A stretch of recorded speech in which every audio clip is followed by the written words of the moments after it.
नरेंद्र जी मोदी साहब, भारत सरकार, भारत के केंद्रीय कृषि मंत्री भारत सरकार, महाराष्ट्र के मुख्यमंत्री श्री देवेंद्र जी फडणवीस तथा महाराष्ट्र के उप मुख्यमंत्री शिंदे तथा महाराष्ट्र के उप मुख्यमंत्री अजितदादा पवार, मैंने भारत सरकार तथा राज्य शासन मुंबई को सवाल किया है कि महाराष्ट्र में अमरावती, वर्धा, नागपुर तथा राजस्थान जो प्रांत में किसानों का संतरा भारी प्रमाण में फसल लेते हैं, मगर 2020 से कोरोना से हमारे किसानों का संतरा मट्टीमोल भाव में जा रहा है।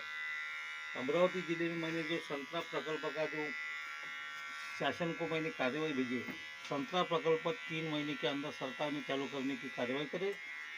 सरकार ने उस पर तुरंत कार्रवाई करके मुझे यह प्रकल्प तुरंत चालू करना चाहिए और यह संतरे को, किसानों के संतरे को हमी भाव तथा शासन का उत्पादन बढ़े और हमारे देश की बेरोजगारी हटाए। नहीं तो मैं संतरे प्रकल्प पर कार्रवाई नहीं हुई तो किसानों का जितना भी नुकसान जहाँ पर हो रहा है, किसानों का नुकसान शासन को देना पड़ेगा। हम शासन के खिलाफ कार्रवाई करेंगे।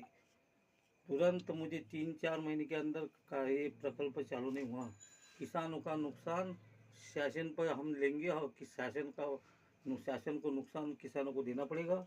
इसीलिए मैं सरकार को रिक्वेस्ट करता हूँ, अमरावती ज़िले में कहाँ पर ये संतरा प्रकल्प बनने वाला है, ये 3 महीने के अंदर सरकार ने चालू करे और आने वाले मार्च महीने में जो मुरुक संतरा आ जाएगा जिसमें शासन खरीदी करेगी और उस पर लेवी पर शासन से अच्छा भाव मिलेगा, शासन का उत्पादन बढ़ेगा और हमारे बेरोजगारों को रोजगार, यह सभी व्यवस्था की जाएगी।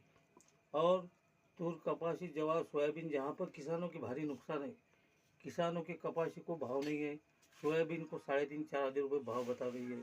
यह किसानों का नुकसान, ये किसानों के नुकसानों के जो फसल है तुरंत सर्वे करके तहसीलदार को निर्देश देकर किसानों की तूर, कपासी, जवार, सोयाबीन को नुकसान भरपाई तुरंत देने की कार्रवाई करे और हमारे किसानों को खुश करे। और solar energy project, power house के बांधकाम, 24 तास बिजली की व्यवस्था, बैरम अन्य जगहों पर देश में जहाँ पर मनरेगा प्रकल्प के बांधकाम है, सरकार ने तुरंत चालू करे और हमारे देश की बेरोजगारी हटाए। अगर मुझे 3 दिन के अंदर कार्रवाई नहीं हुई तो मुझे कांग्रेस के साथ आंदोलन शुरू करना पड़ेगा। मैं सरकार को CPI CPM के द्वारा धन्यवाद देता हूँ। जय श्री राम।